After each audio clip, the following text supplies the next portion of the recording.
some of the things I've seen guys do, the selflessness with which they act, their willingness to get up and move through a wall of steel if you're a medic to help somebody who just got shot. That is an astounding level of courage.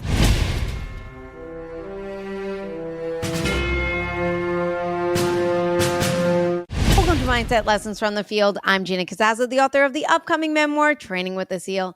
Today's guest I met on Substack, where he writes original essays exploring why we live and how we live through the extremes of human experiences. He is a former Navy SEAL. He is the co-founder of Zero Eyes, where they use human-verified AI gun detection solution that integrates into existing digital security cameras with a mission to end mass shootings in America.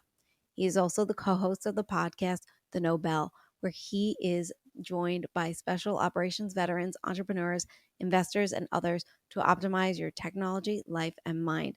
Ladies and gentlemen, I'm really excited to introduce you guys today to Sam Alaimo. Sam, thank you so much for being on the show. It's a pleasure. I appreciate you having me. I'm really excited. I really got into your Substack and had to have you on because they're so unique. They're very insightful. You come up with this it's philosophical, this stoicism. I like how you incorporate your life and your military and the military in general into human experience, right? And you're all about hardships and resilience, and there's a mindset show. So I had to have you on. So this is going to be a little different for the listeners right now. It's not going to be the standard, tell me about why you went to be a SEAL. I'm sure that's fascinating. However, your Substack is way more fascinating, I feel, because it's unique. And I really want to, again, dive into it. So I'm going to just get started with asking you some questions based off of your brilliant writing. And let's start with the self-care post, because that was the most recent one. And I feel like after this, when listeners go, that's going to be maybe the first one that they see, or maybe not. But I really enjoyed it because, you talked about ending self-care and embracing hardship. And, you argued that self-care is a symptom of the existential, the woe of existence right now, as opposed to a solution, right? And I want to know why you think people today feel the need for self-care, right? Whereas in the past, maybe they didn't feel that need. And what have we lost that makes us naturally stronger? And how do we get that back? Yeah, it's a big question. In that piece, I was kind of taking an idea and trying to approach it with sniper shots from a couple of different angles. And when you look at the concept of self-care, there's some good stuff out there, like, hey, get outside, be physical. There's a lot of bad stuff out there. Go binge, buy as many things as humanly possible. Give in to whatever your particular problem is and try to bury it by acquiring more things or worrying about how you look or how many likes you got on a post. When we should be asking, why do we need the concept of self-care in the first place? What is so wrong that people say, I need self-care, I need to buy things? And I think when you kind of open up the hood and look inside, a lot of the existentialist philosophers would write about sort of the lack of usefulness we feel on a day-to-day basis. And this caustic sense of anxiety people feel at all times. And anxiety is different from fear. Fear is, I'm afraid of this tangible thing in my immediate future. Anxiety is this general sense of unease and not really knowing why. And that is something very strange, because when you look at the pre-state world, prior to agriculture, for example, or even just a few hundred years ago, people got on just fine without having to buy anything to be happy. They didn't need to get the latest gadget. They didn't need to get the latest sweatpants. They didn't have to rewatch movies. They didn't need a television, and they were fine. Their struggles were very different. And I'm trying to argue in that piece that what's happening in the modern day is we're in an environment we were not evolved for, that the natural state, the examples I gave were ancestral men and women on a daily basis having to walk 5 or plus more miles a day with heavy weight on their back. So they're outside, they have sun on their skin, they're breathing, they're social, they're with each other, they're doing some life-sustaining task. And because of that, there was no such thing as self-care. You can counter that in a million different ways. Like, yeah, but they were at risk of being eaten by a wolf while they were out there. They were at risk of being targeted by an enemy assassin, an enemy warrior, a warring neighboring tribe. But that is the sort of hardship that we evolved with. It's the hardship we lived millions of years with. And it seems to be we encounter that sort of hardship, the hardship of being outside, carrying weight, having to deal with threats in a far more noble manner than we do the hardship of the anxiety. I look at it from the perspective of the immune system. We have an immune system that once you have some sort of pathogen in your body, the immune system fights it off. We have a behavioral immune system, which means that when we have some potential pathogen outside the body, like moldy meat or moldy milk, our body warns us, don't eat it, you're going to get sick. But we don't have a hardship immune system, which says, hey, in the absence of hardship, be careful. Be careful you walk so little that you develop metabolic disease. Be careful that you have so little absolute crucial things you have to do throughout the day that keep you alive, that you're going to end up being corrupted by a sense of anxiety or uselessness or meaninglessness. So I approach it from a lot of different angles. Hopefully that adds some color to it. You mentioned that ancestral hardships, right? How can we incorporate, like intentionally integrate ancestral hardships into like the modern world? And how would you explain the ancestral hardships versus the modern hardships? Yeah, ancestral hardship would be having to utilize your body in a pretty rugged way every single day. Ancestral hardship would be living with constant knowledge that your band could be attacked by some form of predatory animal or predatory neighbors. And all these different hardships back in the day, including, let's say, famine or drought, required you to constantly be oriented to the outside world as opposed to the inside world, and required you to have a super tight band. You had to be extremely tight-knit, integrated with your kith and kin. So I think that's completely countered by the modern hardship, which is the absence of all of those things. It's the ability to literally drift. And that's then compounded by the addition of, let's say, technology, of social media, of endless things that can be bought. So going back to the ancestral hardship, what I'm trying to articulate in these essays, and it's building up over time, is that we can merge the best of the ancestral world with the modern. There's no going back to the hunter-gatherer days. That dream is done. Nor do I think we want to. I think most people, when they get a tooth pulled or open heart surgery, are glad that they don't feel it because they have anesthesia. Or when they're sick, they get to take antibiotics. I love hot showers, for instance. So like, there's a lot of good things we want to keep, but we can integrate bearing heavy loads for time, rucking. We can remember that the world isn't perfectly safe, that wars are always ongoing, that war and violence, the exact opposite of peace, was the normal for most of human condition. And when we admit that, that's something to train for. It's something to prepare against. And instead of assuming that peace is going to last for 10,000 years, which it never has, think about what that means for yourself and for your family. Prepare for it. That gives you something to kind of have it as an antagonist, something to build up your defenses against, not only your physicality, not only your mental toughness, but making sure your house is in some way fortified. You have enough food and water for a certain period of time. And what this does is it gives you a sense of meaning, a sense of purpose, instead of just drifting, waiting for the next fight to come around. Because I sincerely believe we're built for a fight. And if we don't have a good fight, we turn on ourselves. You know, you talk about suffering and stuff and hardship and all that. From SEAL training, war zones, like what did you personally learn about suffering that we're not going to experience, but like that you learned and that people should be experiencing, like in everyday life? Is there something that you learned that we should be learning in everyday life from suffering? Oh, there's so much. There's so much I didn't know until I went in and did it. You know, I went in when I was 19 to become a SEAL. My eyes were opened in a lot of different ways. The ancient Stoics would talk a lot about death. They would reframe almost everything from the perspective of death. One of the aspects of the SEAL teams that really struck me was I had a typical lower income childhood. Like I wasn't surrounded by war. Getting into that training was, in a way you think about it, it was everyday training not to die and to wage war against an enemy. Death was like a fully integrated part of it. And it's a culture of positive fatalism. So it's almost the inverse of what the Stoics would do. The Stoics would have you prepare for death. Think about death. Don't be stunned by it. Don't be afraid of it. Meditate on it. Write about it. Think about it every day. It's the inverse of what the military does. You don't train to die when you train for war. You train to live. You train to live as aggressively as humanly possible to make the enemy die. It's kind of got the best of both worlds, because in that circumstance, you do have to think about your own death, but you also then learn the full meaning of life by knowing its opposite. The more you're surrounded by the death of the enemy or the death of your brothers, the more the value of life becomes known and the more you want to fight for it. There's this healthy circle. And I kind of realized this is what it must have been like in the ancestral world. They were constantly at threat of losing their lives and the lives of those they love. And that constant reframing puts everything else in perspective.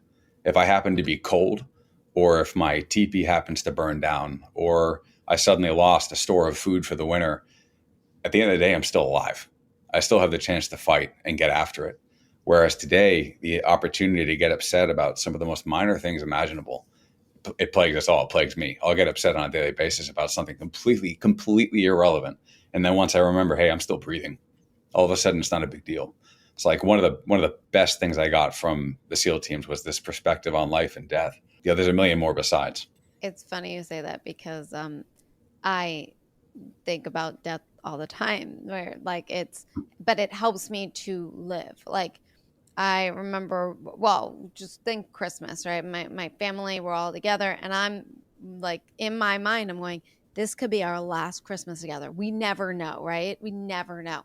And it makes me grateful for the moment. And I take it in, like when I'm like, this could be our last Christmas, like and you mentioned this in one of your pieces. You talked about like how in war, it like amplifies like life, where like like I think you mentioned something about like taste of watermelon or something, like how like you really can like you really like savored the taste, right? And you like understand the moment. And that's what I do a lot of times when I am, in a moment that I'm really loving or with my family. And even if they're driving me nuts, because that's what family does, I am just sitting back though and going like, there's going to be a day they can't drive me nuts, or one of us aren't going to drive each other nuts.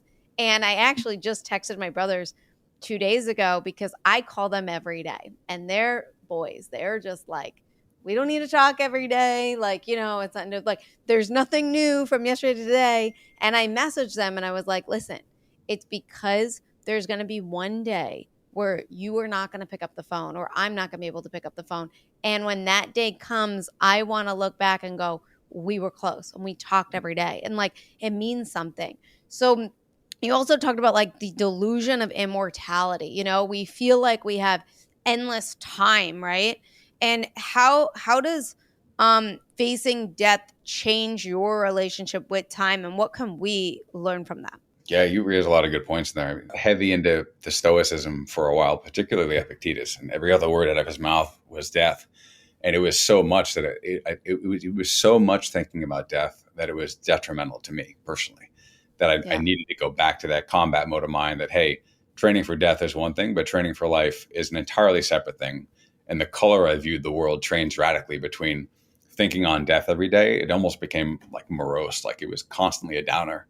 But then countering that with, hey, death from a certain perspective, focus on life. And the piece you're talking about was a memory I had with a watermelon. When you're in that like positive fatalism mentality, when you know that each day might be your last, the next mission might be your last, like food takes on an entirely different perspective. And that's just one aspect. It impacts all life, but like that's a good one for people to focus on.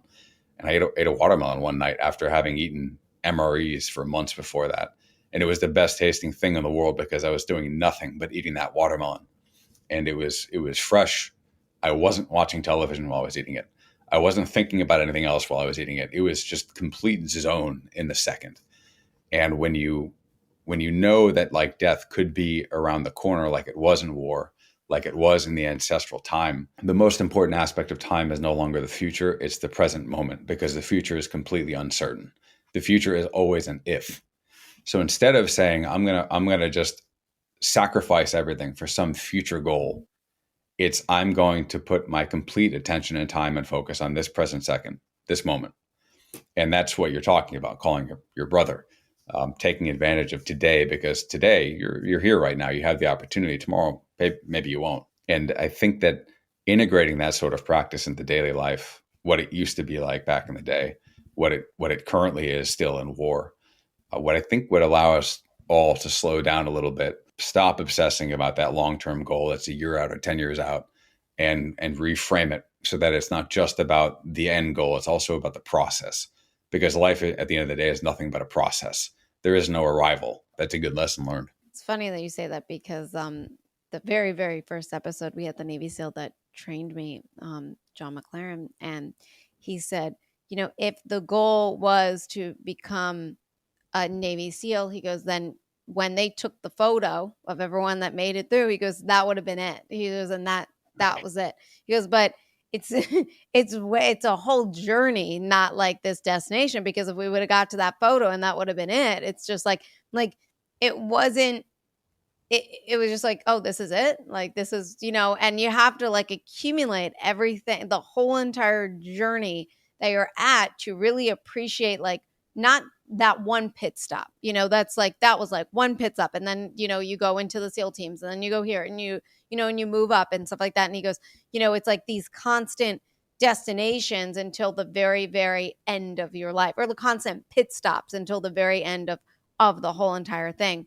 And I feel like a lot of people in life, especially for myself now, I'm noticing it with being around more retirees, and they're like about to retire and they're like, now I'm finally going to be able to travel and all this stuff. And it's like, and people are like, I need to start getting in shape so I can, walk around Italy and stuff like that. It's like, you should have been doing that 30 years ago. Like, and why now? I read this book, Die with Zero by Bill Perkins, and I'm taking it very literally these days, or every single time something comes in, I'm like, oh, excellent. Now I could publish this book of mine that I've been thinking, oh, excellent. Now I could go swim with the orcas. Like, I'm always like, and everyone's like, don't you want to save it? And I'm like, it's not coming with me in the afterlife. I don't want to be the richest person in the cemetery. Like, that's how I'm looking at things. And I want to know, like, and it allows me, though, to be grateful for living. Like you mentioned, like fighting for life. I think life is absolutely beautiful, and we get so lost in the fear, right? Because we're in a fear-mongering society these days where, and then we get and then the littlest thing, like you mentioned, like the littlest thing can annoy us and set us off, and then it spirals us down when we don't catch it, right, into real darkness where we're just like annoyed and don't want to live anymore, right? And I just find it so interesting, because when you could just be grateful for sunshine or rain, like anything, it changes your perspective again to give you something to fight for. And I want to know, like, how can we, through your perspective, train ourselves to experience gratitude like that without needing it to be a life or death situation? Yeah, that's tough. One way in the article we're talking about is through synesthesia, which is kind of mixing up senses. And it's almost a test. If you're eating some sort of food, if you're eating a grape, can you challenge yourself to figure out what is the sound of that taste? Like, pay such granular attention to the taste of the grape that what sound does it remind you of? Does it remind you of the sound of a guitar or of wind in the leaves? And it's a method of like such intense focus that it almost becomes an art form. Eating is itself an art form. Don't have to listen to a podcast while you're doing it. You brought up a good point about the SEAL referencing his graduation. I've found something similar. There's times when you'll sacrifice for a goal, whether it's people who get a college degree, or they finally get the job they want, or they study really hard for a test that they finally passed. And a lot of times when you finally get it, it's like, so this is it. This was what I spent so much time training for. And it raises the question, it was worth less than what I put into it, if that makes sense. It was actually the process that should have itself been the enjoyable aspect of attaining that goal. The goal is just a cherry. But oftentimes what comes after that is like, shit, well, what now? Like, what do I do now? What other thing can I sink my teeth into and obsess about and make my life about? It kind of got off the topic of gratitude, but I think gratitude is sort of a culmination of everything we talked about. It's being in the moment, reframing everything from the fact that it's not going to last forever. The things we're working towards in the future may or may not come, and that's almost irrelevant. What matters is the meaning we find in this particular second in time. That's something Viktor Frankl wrote about in Man's Search for Meaning, and he's a man who knew it. He was in the concentration camps. He was in Auschwitz. He knew that even in the worst case situation, if you were in Auschwitz and your death was the next day, there was still meaning to be found in the moment, no matter how bad it can get, even just by seeing how well you can handle that moment. So there's gratitude to be found in any circumstance. And there's a lot of really wise people out there like Frankl who can teach us how to do it. One of my favorite articles actually that you've written, essays, was the combat diving one and mindfulness. And as you're talking about, the grape and the sound and, and really being mindful and in the moment, it brought me to that combat diving essay that you wrote. I really recommend that one all of yours are great. That one I just really enjoyed because it's something that you talked about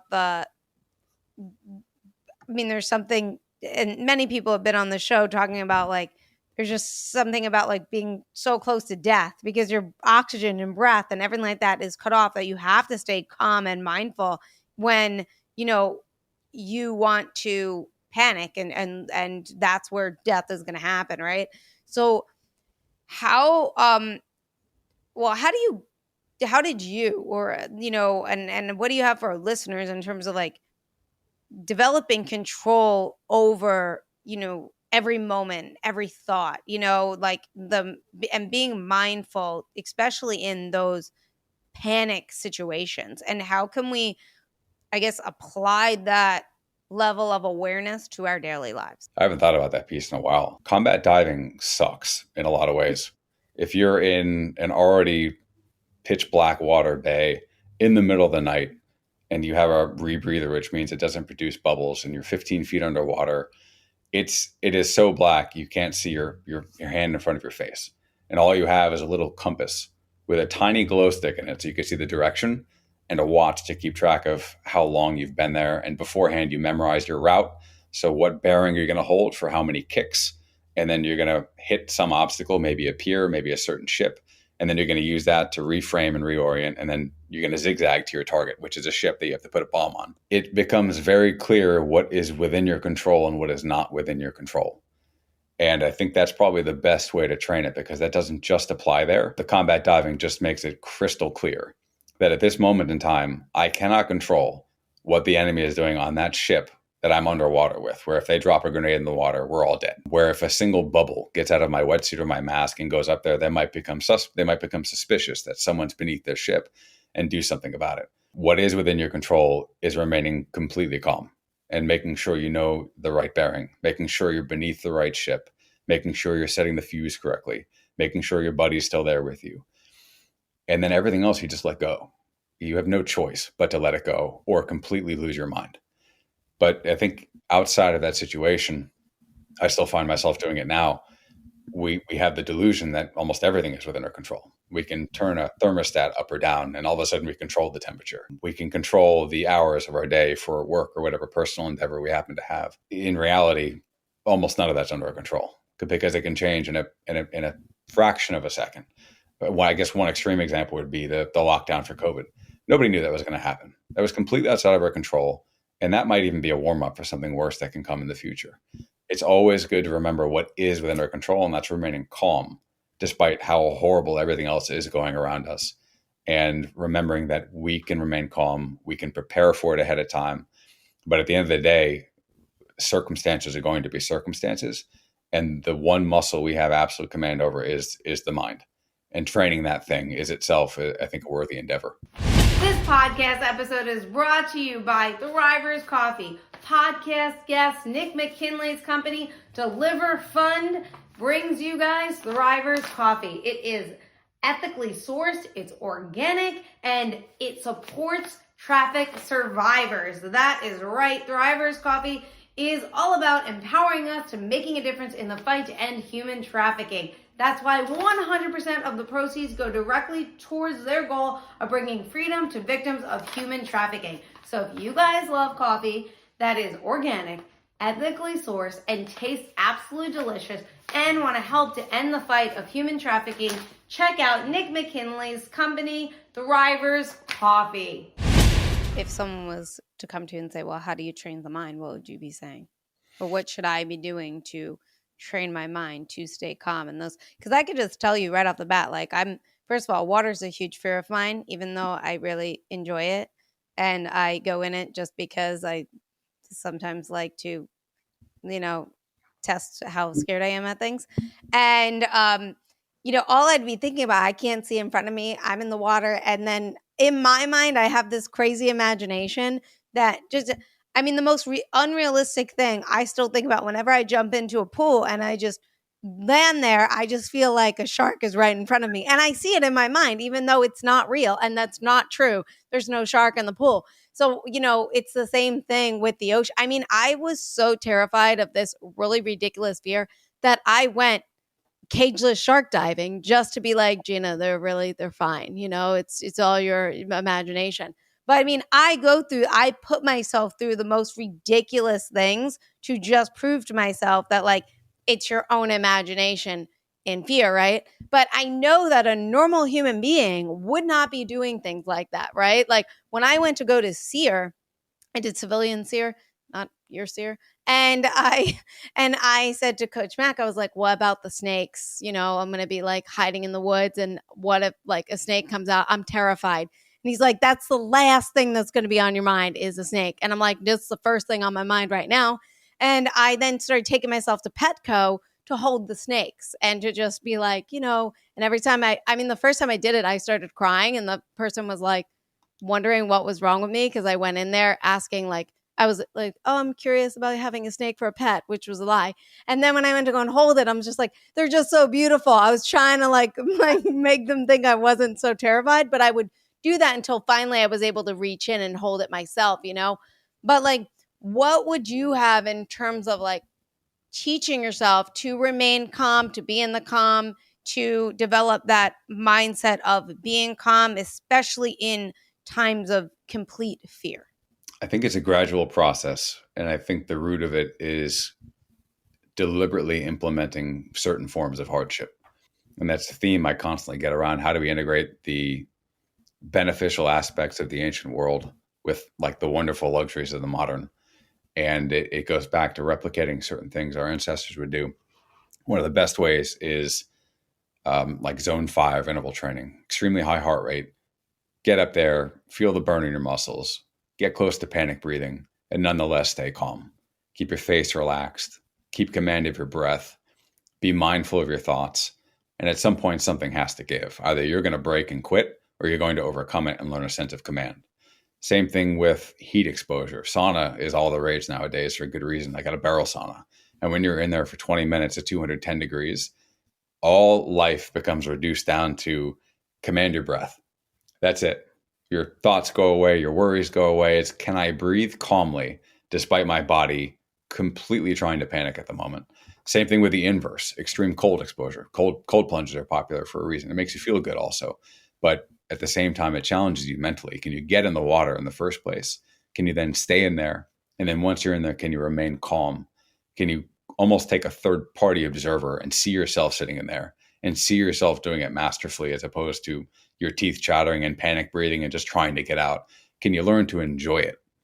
I think that's probably one of the best ways. Hard breathing, heat, cold, any sort of particular challenge that gets us out of like the normal day-to-day static baseline existence, I think is an opportunity to train that exact trait. As a SEAL, you expect, and then in war, you're gonna face like extreme adversity, right? And and then you transition into the civilian world, not as extreme, but then you're in business and other stuff. Do you have a story where like you might have come close to a breaking point, and if so, how did you push through it? Probably the worst challenge I had was the transition out of the military. I've tried to look at it from a couple of different angles. I always look at it from a pre-state perspective. Like how did humans live? How does that compare to my experience? My experience was growing up, typical American upbringing. And that means not immersed in war, not immersed in extreme hardship, not immersed in hunger. America is a pretty great place to be. And then what the military and the SEAL teams did was prepare you for the absolute worst it could be. You're training for war. You're training to keep your friends and your brothers and your teammates from dying. You're training to kill. So they're basically reconditioning you back to what an ancient human would be. You go to war, you execute those skill sets, that becomes the new you. Your brain forms in that environment. And then all of a sudden, in a fraction of a second, you're no longer in that environment. You go back to the civilian world. So I was 30 days after a 9-month tour to the tribal lands of Afghanistan. I was sitting in a classroom in Manhattan at Columbia University. And that was enough to almost break my mind, like completely break my grip on reality. It was such a massive pivot. And there was no preparation. There was no deconditioning from that environment to what it's like to be in the most safe and privileged and wealthy and provided for existence on the face of the planet. That was extraordinarily difficult. That was the most difficult thing I ever did. And getting through it, I mean, that was an iterative process. It took me years. One of the strongest things I did was literally the hard training. Like the hard physical training kept me grounded, kept my mind on the world around me, kept my mind on breathing and command, as opposed to all the myriad things I was trying to deal with. And then that wasn't enough. A lot of buddies would get into things like base jumping. So basically jumping off the side of a cliff or a building. It's only one parachute, it's only one shot. Too many people die. Too many buddies have died doing it. And I think they're trying to get closer to what it feels like to be on a mission, to be in a firefight. And to me, that kind of sport, it would get you close, but it would never get you close enough. It would never be the same thrill. It would never be the same joy in the hunt. And to me, that made it almost foreign, like I was trying to cheat it. So I went the complete opposite direction. I went to philosophy. I started reading all the great books that I never took the time to read earlier in my life. Got really into Aristotle, really into Plato, and that introduced me to characters like Socrates. And I didn't even know it at the time, but he was a combat veteran. He fought in at least 3 campaigns against the Spartans in the Peloponnesian War. And all I had known from him was he was this overweight, older philosopher who was executed for wanting to get down to the truth of the matter, for pissing some people off. And it made me wonder, why is nobody talking about the fact that his entire philosophy may have been shaped from his combat experience? Maybe what he saw in combat was what made him so diabolically focused on ridding the world of ignorance. Because to him, maybe we got into war because of ignorance. Maybe that's why he pestered so many people that they literally murdered him, that the state literally murdered him. That opened up this whole world of, I don't think philosophy, especially academic philosophy, is true philosophy. If you look at it from the founder of philosophy, which is, you could argue, Socrates, the founder of ethical philosophy. And that just opened up this entire world that I could obsess about and I could get into and could open up insights into the human soul, starting off with my own, because I had a lot of shit I had to figure out. And so I guess 2 ways would be that physical hardship component, getting back to that rigorous demand of the body, but then also really stimulating the mind and figuring out, who are you? Why do you think the way you do? Why do the things that bother you maybe not bother other people? What does it signify? And that itself is a worthwhile journey and effort. So that's one answer to your question. No, that was a really great answer. I really appreciate that. I had to ask because I really wanted to know, like, in terms of, the adversities that you face and like what you personally go through, because I feel like I feel like we all experience adversity differently and how you get through. And I do feel like we're all going to get through it. Like you all get through adversity. It's just how you get through it. Are you going to get through it, enjoying it and seeing the positives and all that other stuff? Or are you going to get through it, panicking and miserable and all upset? And then when you get out the other side, it's like, it's 2 different ways to look at it, and really being able to train yourself to look at it differently than I'm going to panic and not enjoy everything, because hardships are going to come no matter whether you like it or not. So you might as well just, learn to smile through the pain, right? How do we train ourselves like to constantly assess like what's the condition of my thoughts, so that way we're able to get in the mindset of not be so on that downward spiral and in that anxiety and all that stuff. So how do you train yourself to constantly, assess and go, what is the condition of my thoughts right now? In the SEAL teams, when you're on a patrol, you have 3 questions you're taught to ask again and again and again. What's the condition of my weapon? What would I do if I were contacted right now? And how can I best support my buddy? And it was meant to keep your mind primed at every second of an ambush to be 10 steps ahead of an enemy. So as you're walking, you're already thinking, if I were a bad guy, I would want to ambush us from that hilltop right there. And if a firefight kicked off right now, is my weapon locked and loaded? Do I have a bullet in the chamber ready to rock and roll? Is my weapon on safe? Am I ready to put it on fire? All the basic stuff. And those questions on repeat kept you completely dynamic and engaged in the moment. And I think it's possible to retool those questions to a civilian environment. What is my mind doing right now? What sensation am I feeling? What is my emotion right now? And is it grounded? Is it based on something, some conflict in my mind? Or is it based on something in my environment? If so, what is that? I think at the end of the day, it's just a stimulated mind. It's teaching yourself to be extremely curious about the world and about the functioning of your own mind. And when you do it enough, it becomes automatic. It becomes a game. It becomes like a thrill in and of itself, just like it was on a patrol asking those three questions.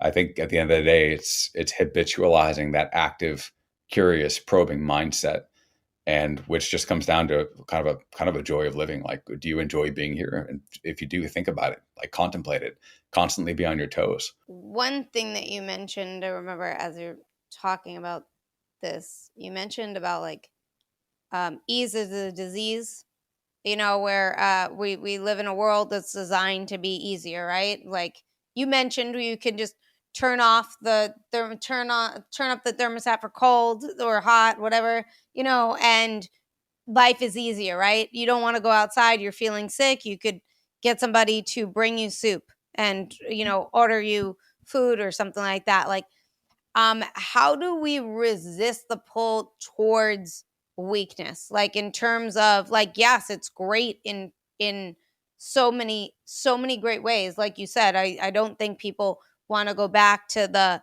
hunter gatherer days, where you're living in a teepee or a hut, as opposed to right now having a roof over your head and and being able to control the temperature in your house and stuff like that. But how do we resist it to where it becomes complete overboard, where we are weaker? I think one of the most powerful ways would be deliberate discomfort. When I say ease is a disease, I look at it from the perspective, like we talked about before, from the immune system perspective. It's a disease for which we have no defense against. We can be infected with disease thinking it's the best thing in the world because we never had the option throughout ancestral time to eat ourselves into weighing 300 pounds. We never had the option to eat ourselves until a large percentage of the population had to be on some sort of weight loss drug or getting liposuction or something ridiculous like that. And we never had the option of just laying around for so long that it ended up in these psychological disturbances people have, incredible rates of depression or anxiety, and then needing medication to solve that. That didn't exist for millions of years, and suddenly it does. I think that deliberate discomfort would reframe everything. Going back to the thermostat example, I don't think anybody really knows what it is to feel comfortably warm until they know what extremely uncomfortable cold is. Like, that's the simplest example in the world. When we have the nice things, when we have the absence of violence, when we have the absence of cold, the absence of heat, the absence of hunger, it's so incredibly easy to take it for granted. That becomes like the new baseline. You don't really think that, God, this is great, until the second all of that is threatened and you're suddenly extremely hungry because you just decided to do a 3-day water fast. Like, what a great way to make yourself grateful for having food, and not even junk food, not even the most excess stuff, but just an apple or a handful of raspberries after 3 days of not eating is the best thing in the world. It beats any cheesecake. Same thing with cold. Like, a warm shower is great, but it doesn't mean shit unless we know what it is to be in 32-degree water. So there's a lot of ways to train that. And I think it's through this deliberate implementation of hardship. I'm not saying we have to go live in Siberia. I'm just saying, like, a few minutes a day of a little bit of hardship can reframe everything about life. It's funny because growing up, I think we were like the only family in my town that did not have central air or any form of air. Right. And it's not that we couldn't at all. Like, my dad was just like, because I grew up on Long Island, and he was like, it's 3 months out of the year. I'm not going to, he's like, it's not that he couldn't do it. He chose not to. He's like, I choose not to spend 20 grand to put ACE to give you guys central air and be comfortable when you could just 3 months out of the year. And I'm like, I'm so hot. He goes, go take a cold shower, jump in the pool. He's like, there's other things that you could do. And like, nobody wanted to sleep over my house in the summer because of that reason. But it was just funny though, because then when I left and I had my own place and I had air conditioning, it was just like, whoa, like, this is what life is like with being able to have breathed properly. But at the same time, you really appreciated it because, you develop this bit of resilience. And anytime I'm really, really hot outside, I always think back to my days of like sleeping in like 90 in a sauna, technically. But, it does. And sometimes for myself, I know like that was an uncomfortability, not by choice. It was just the moment. But for myself, when I find myself very comfortable, I'm always like, okay, what can I do? I'm getting too comfortable in life. I need to go do something uncomfortable. Like whether it's go sleep outside or, go for a 12-mile walk or do something that's, out of my comfort zone because I don't want to be so complacent. And I think we had Navy SEAL Don Mann on the show. He's in the second episode and he talked about how most people get up, go to work, eat, go to sleep, and that's it. And that's their existence. And we've just been so complacent for that instead of, going to live life and experience it and see those beauties and those moments. So for someone that's listening that like wants that, that's like, oh my God, that's me right now. And I really want to develop my mental fitness and, and they're not training for war, but extreme conditions aside from like, like I know you mentioned like the hot, the cold and stuff like that. Like what are some other ways and best ways that they could like ease into starting to develop that mental fitness? And it's tough outside of the physical realm that I was talking about. I'm not really sure. I've always looked at it in the sense of use your body, challenge your body, which then challenges your mind and allows you the chance to kind of rewire how your mind functions. I guess if you look at it from the perspective of the mind without the body, maybe there's a certain mindfulness practice that could work, a meditation practice, maybe just focusing on your breath. The box breathing is a classic one. Inhale for 4, hold for 4, exhale for 4, hold for 4. And all these things kind of pull you out of whatever is kind of in your head and pulling you away from the present moment and ground you again here in reality. I'm not sure how else to answer that question. You know what I want to ask, which kind of it sparked from what you just said. Was there something in combat that taught you about like human nature that like most people don't realize or haven't realized? Human nature in combat. I think there's a lot there. Combat, it lays bare what you are, depending on how intense the combat is. You very quickly learn what you are, how strongly you believe in it, what was your motive for getting in that position in the first place. Do you instantly regret it? Or when the bullets are coming, do you say, yeah, I'm here for the right reason? It makes you realize that training is one thing, reality is another. Are you going to focus on the intensity of the moment and the fear of death and the fear of a bullet getting through your body? Or are you going to take all that and just put it aside and do the thing for which you train for? And when it comes down to the human nature, it reveals how much ability we have to command ourselves in the worst case situation up until the moment of death, but also how quickly we can sabotage ourselves and fail that circumstance. And, it's a humbling experience for everybody who does it. There are some superhumans who get in there and it's just perfection. But I think they're the few. Most people get in that situation and have a lot to think about after the first time. It's just a window into human nature. I'm not sure if it's universal truth, but it lays bare what you are and it gives you the chance to see everybody around you. What are they? And some of the things I've seen guys do, the selflessness with which they act, their willingness to get up and move through a wall of steel, if you're a medic, to help somebody who just got shot, that is an astounding level of courage. And it reveals, as horrible as war is, you're killing other people. It also reveals just how awesome the human condition can be, just how much people can give a damn, willing to risk their lives to save somebody else's. So there's a lot to unpack there. I mean, that books can be written on that subject, but it's a great window into the soul.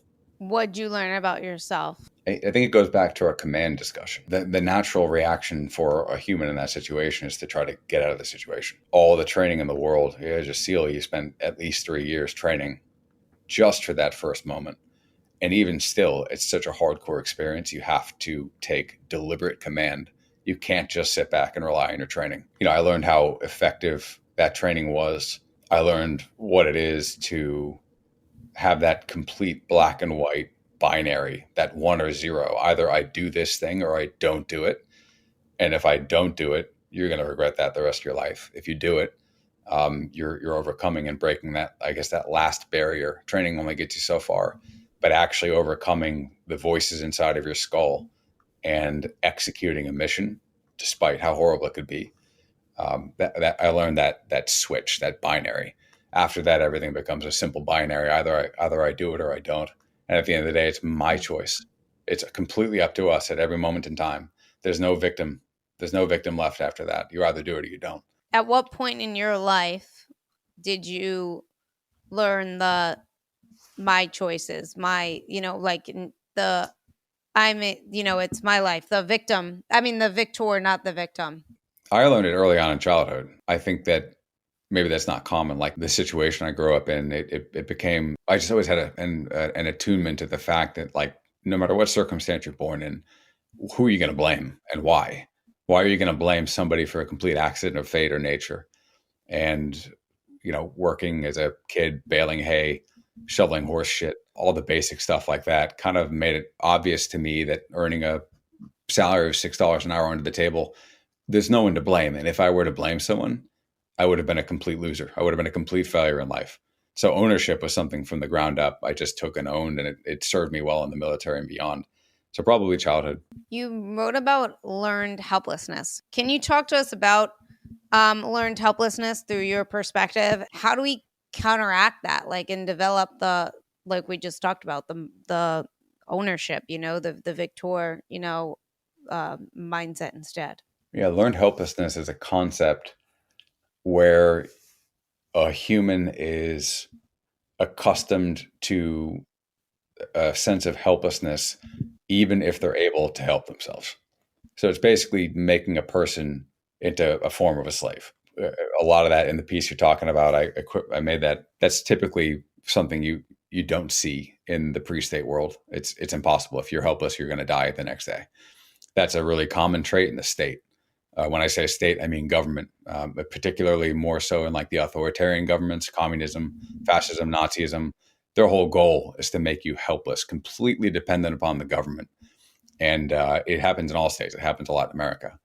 And that's just a natural consequence of having your day-to-day existence taken out of your hands and having to submit yourself to an entire system that obviously needs a certain amount of, you need to voluntarily submit to it. The way to beat that, I think, is to, what's the inverse of learned helplessness? Well, it's probably learned command, learning how to take command for yourself, make your own decisions, not have to rely on the government to make your decisions, even if you have to abide by certain laws and customs.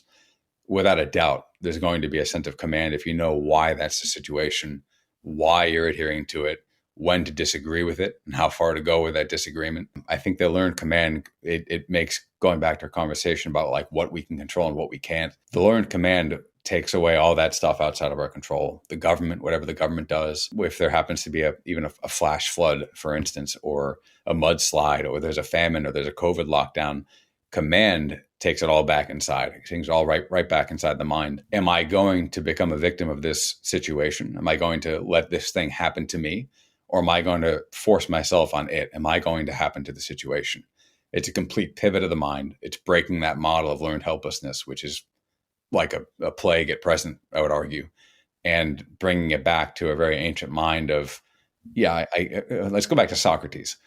Mm-hmm. Socrates, before he was executed and on trial, said, "You can kill me, but you cannot harm me." That's the perfect example of command. You might literally be able to take my life, but you will never make me submit. That is, I think, the quintessential difference between helplessness and command. So if you could teach one lesson from your experiences to the listeners on the show, what would it be? I think it would come back to the gratitude. Just knowing that the peace and the ease that we just, tried to tear to shreds is actually a wonderful thing if it's kept in perspective. And through all the hardship, it's not just to like revel in how horrible everything it could be. It's to reframe and be grateful for how great we have it. So I'm not diatribing against the modern world or the first world or democracy or, again, a thermostat. These are all awesome things, only when they're kept in perspective. Otherwise, that's when I think learned helplessness kicks in, and then we begin to just drift. And then that's when the anxiety sets in and the depression and the feeling of uselessness and meaninglessness. And I think that by keeping the worst case scenario in mind, by practicing the worst case scenario, that's when we can take all these awesome things and really be grateful for it. Thank you so much. And thank you for being on the show. I love talking with you. I really love your Substack.